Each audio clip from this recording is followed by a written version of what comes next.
I'm afraid the fact that Mr. Sunak is registered with an NHS doctor doesn't mean that he hasn't got access to private healthcare as well. Private healthcare in this country is almost always dependent on access to an NHS GP first.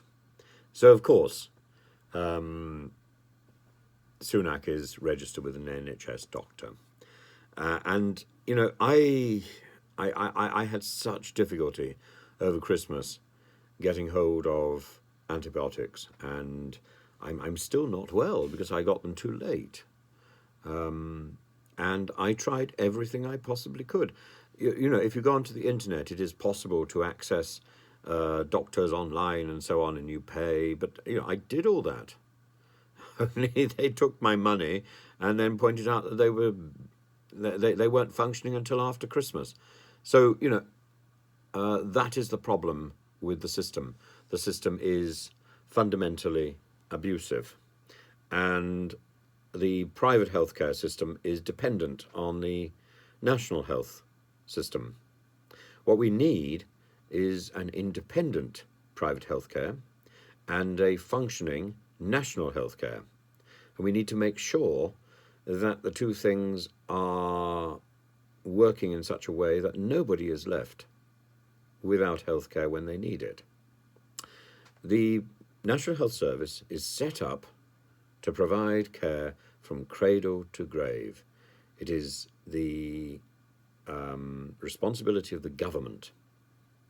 That has been, over the years, delegated to managers in the National Health Service who clearly have not done their job. They're managing a workforce that is unhappy and underpaid.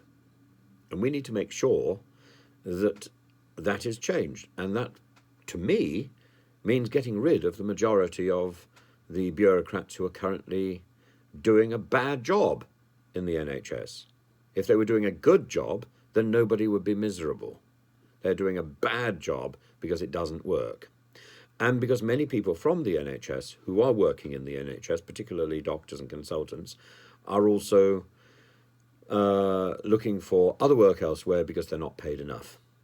We need to make sure that if we're going to retain decent doctors, decent nurses, decent consultants, that we pay them a decent living wage. And if somebody then chooses to do things elsewhere, that's fine, as long as they fulfill their obligations to the NHS first. As for private healthcare needs to recognise what it's doing.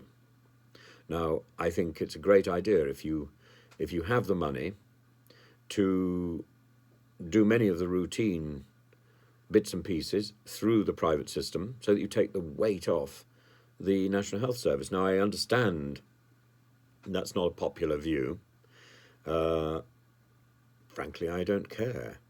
I think if you can pay and if you can ease these waiting lists, then you have a duty. You have a duty to do it. I don't think it's an obligation. I don't think it's about cutting corners, and I don't think it's about using money to get to the front of the queue. I think it's about cutting that queue down so that the NHS is there for people who really need it. And as for the rest of the private healthcare, I think it needs to become as detached from the NHS as it possibly can be. And the idea of being referred by a GP, an NHS GP, to private healthcare seems to me, broadly speaking, abhorrent. The NHS is there to make sure that the same level of care is available to somebody who cannot afford it as to somebody who can afford it. The same level of care. That is the commitment that the NHS makes. And I think this issue about money should be almost irrelevant. We must be offering the best possible practice to everybody. To everybody. That is the commitment that was made in the 1940s.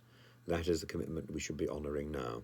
And anything less than that, and certainly anything that smacks of bureaucrats being paid more than senior consultants or nurses who are working their backs off to deliver the service that we expect and more. Anything that is controlled by a failure in the system must stop. There can be no failure in the system.